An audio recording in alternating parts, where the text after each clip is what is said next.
Bismillahirrahmanirrahim. Assalamualaikum warahmatullahi wabarakatuh.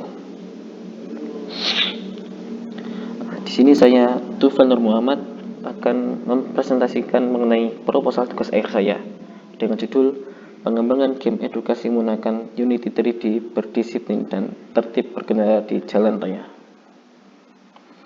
Adapun untuk poin-poin dari presentasi saya, yang pertama mengenai judul tugas akhir, yang kedua latar belakang, yang ketiga solusi yang diberikan, yang keempat produk yang dihasilkan, yang kelima manfaat produk, yang keenam spesifikasi alat, yang ketujuh tinjauan pustaka, yang kedelapan tool dan teori yang diberikan, yang kesembilan alokasi waktu. Pertama yaitu judul TA.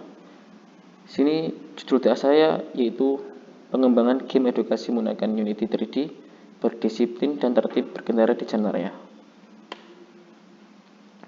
Adapun latar belakang, pelanggaran lalu lintas meningkat seperti biasa menurut yang dilansir pada kompas.com, yakni motor masih menjadi kontribusi tertinggi pelanggaran lalu lintas dengan jumlah 35.359 unit, sedangkan untuk mobil meningkati posisi kedua dengan catatan 25.159 pelanggar. Menyikapi hal tersebut, Kasubdit Gakum Polda Metro Jaya Kompol Fahri Siregar menjelaskan tingginya pelanggaran lalu lintas setiap tahun seiring dengan meningkatnya kendaraan baru. Namun sayang, hal tersebut tidak diselaraskan dengan adanya edukasi soal tertib dan keselamatan berlalu lintas. Penguasaan kemampuan dan keterampilan menjaga keselamatan diri dan orang lain dari hal-hal berbahaya mempunyai peran yang sangat penting bagi kita semua. Kemampuan dan keterampilan menjaga keselamatan diri dan orang lain dari hal-hal yang berbahaya memang harus dimiliki oleh setiap manusia, baik dari orang dewasa maupun anak-anak. Kedisiplinan serta ketertiban yang dimiliki seseorang tidak dapat tumbuh dengan sendirinya, tetapi harus ditumbuh kembangkan dan diterapkan dalam semua aspek kehidupan. Disiplin dan tertib di jalan raya suatu cara untuk membantu setiap pengguna jalan dari orang dewasa hingga anak-anak agar dapat mengembangkan pengendalian diri dan lebih tertib lagi di jalan raya. Bila semakin banyak orang yang memiliki disiplinan dan ketertiban dalam berkendara dan selalu menerima imbauan serta edukasi keselamatan, otomatis pelanggaran lalu lintas semakin berkurang. Sebaliknya pun demikian. Adapun solusi yang diberikan berdasarkan latar belakang yang sudah dijelaskan di atas, yang tadi, peneliti mencoba melakukan penelitian pengembangan dengan judul pengembangan game edukasi menggunakan Unity 3D berdisiplin dan tertib berkendara di jalan raya melalui game edukasi yang berjudul Driving Rules pada setiap pengguna jalan baik dari orang dewasa maupun anak-anak, sehingga diharapkan dapat membantu dan diingat sebelum mereka memulai berkendara di jalan raya, sehingga dapat mengurangi banyaknya pelanggaran lalu lintas yang ada. Adapun produk yang dihasilkan yaitu produk yang akan dihasilkan berupa game edukasi menggunakan Unity 3D berdisiplin dan tertib berkendara di jalan raya dengan nama Driving Rules. Manfaat yang diberikan produk yang pertama, semoga bisa menjadikan pribadi yang tertib dan taat ketika berkendara di jalan raya. Kedua, dapat digunakan berbagai kalangan dari anak-anak hingga dewasa. Yang ketiga, di sisi lain kita bermain sekaligus dapat belajar mengenai peraturan di jalan raya. Yang keempat, dapat membantu mengurangi banyaknya pelanggaran lalu lintas yang ada. Adapun spesifikasi alat, software yang digunakan dalam perancangan mobile game Android ini adalah Unity sebagai program untuk pembuatan game dan coding, Adobe Photoshop, Adobe Premiere, Adobe Illustrator untuk membuat ilustrasi, aset 2 dimensi dan 3D Max dalam pembuatan karakter serta environment 3D. Tampilan di atas merupakan alur dari jalannya game edukasi menggunakan Unity 3D berdisiplin dan tertib berkendara di jalan raya yang akan dibuat dengan nama Driving Rules. Seperti gambar di samping, terdapat 3 menu yang dapat dipilih, yaitu menu bermain yang berfungsi untuk menampilkan permainan dengan stake-stake yang macam-macam serta dapat menampilkan hasil dari permainan yang telah dimainkan. Menu tentang game yang berisikan latar belakang game edukasi tersebut dibuat. Dan yang terakhir, menu galeri yang menyediakan informasi-informasi mengenai rambu-rambu lalu lintas. Pada menu galeri akan ditampilkan mengenai informasi rambu lalu lintas seperti pada tampilan gambar di samping. Adapun ketika memencet ikon rambu-rambu yang tersedia, maka akan menampilkan bagaimana perintah ikon itu akan dilakukan dan berguna untuk apa. Adapun pada menu bermain akan ditampilkan berbagai stake. Dari stake pertama mengenai taat pada peraturan lampu lalu lintas, stake kedua mengenal simbol-simbol yang dipasang di setiap jalan, stake ketiga mengenai berkendara yang baik dan benar pada waktu pagi, siang maupun malam.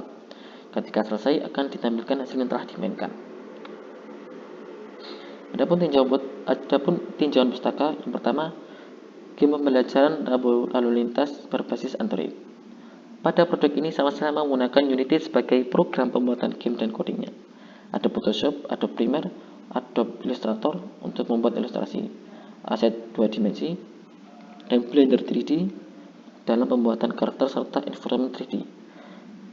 Nah, adapun nama gamenya yaitu Traffic Rules merupakan game Android yang bertujuan untuk mengedukasi mengenai pembelajaran pengendara dan lalu lintas yang benar dengan metode belajar sambil bermain. Anak-anak dan remaja sekaligus dapat belajar secara alam bawah sadar mereka, sehingga diharapkan dengan adanya game Android Traffic Rules ini, masyarakat terutama di kalangan remaja menjadi lebih tertib dan paham dalam pengaplikasiannya di dunia nyata ketika mereka berkendara. Adapun tinjauan pustaka kedua yaitu pembangunan game edukasi rambu lalu lintas berbasis Android. Seperti yang diambil dari penelitian Suhesa Ramadona dengan judul Pengembangan Game Edukasi Rambu Lalu Lintas Berbasis Android. Game tersebut merupakan salah satu yang dapat dijadikan media, karena dengan game pemain bisa terhibur dan mendapat pengalaman. Maka dari itu akan dibangun game edukasi yang memuat materi mengenai lalu lintas, yaitu game edukasi rambu lalu lintas berbasis Android dengan tampilan 2 dimensi. Game ini dibangun dengan menggunakan alat bantu yang digunakan untuk menganalisis penyusunan, yaitu Unified Modeling Language atau UML. Berdasarkan pengujian alfa dan beta, dapat disimpulkan bahwa game rambu lalu lintas dapat digunakan untuk menambah pengetahuan dan meningkatkan kesadaran masyarakat. Adapun tinjauan pustaka yang ketiga, yaitu pembangunan game edukasi rambu lalu lintas berbasis Android. Pada penelitian ini oleh Abdul Raja Gugu dan jurnalnya yang berjudul Membangun Edu Game Card Drive, permainan pengenalan rambu lalu lintas berbasis Android, menggunakan dan bahkan alir UML Unified Modeling Language dan menggunakan software Adobe Photoshop CS6 dan Construct 2. EduGame yang dibangun beroperasi pada sistem operasi Android. Membangun EduGame Card Drive, permainan pengenalan rambu lalu lintas berbasis Android, merupakan pengenalan rambu lalu lintas yang dibangun untuk proses pelaksanaan pemahaman tentang rambu lalu lintas.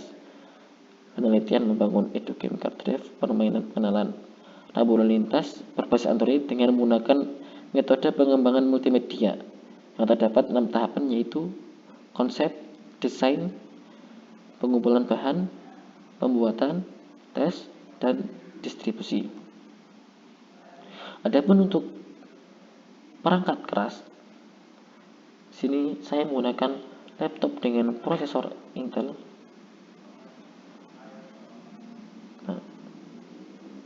Dengan CPU 2HZ, RAM 4. Adapun perangkat lunak menggunakan Unity 3D, Adobe Photoshop, Adobe Premiere, Adobe Illustrator, Asset 2 dimensi, dan 3D Max.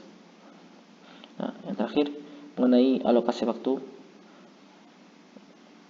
Yang pertama, pengumpulan data dan proposal tugas akhir yang akan dimulai dari awal Januari hingga akhir Januari. Kemudian perancangan game yang akan dimulai dari awal Februari hingga akhir Februari. Kemudian kegiatan ketiga, implementasi rancangan game yang akan dimulai dari akhir Februari hingga akhir Maret. Kemudian pengujian game yang akan dimulai dari pertengahan Maret hingga pertengahan April. Kemudian yang kelima, kegiatan pencarian bug yang akan dimulai pada pertengahan April hingga awal Mei. Kemudian penyelesaian bug akan dilakukan pada awal Mei hingga akhir Mei. Adapun untuk penulisan laporan tugas akhir yang akan dimulai dari awal Februari hingga berakhirnya bulan Mei. Mungkin itu saja yang bisa saya sampaikan mengenai proposal tugas akhir saya. Kurang lebihnya saya mohon maaf. Assalamualaikum warahmatullahi wabarakatuh.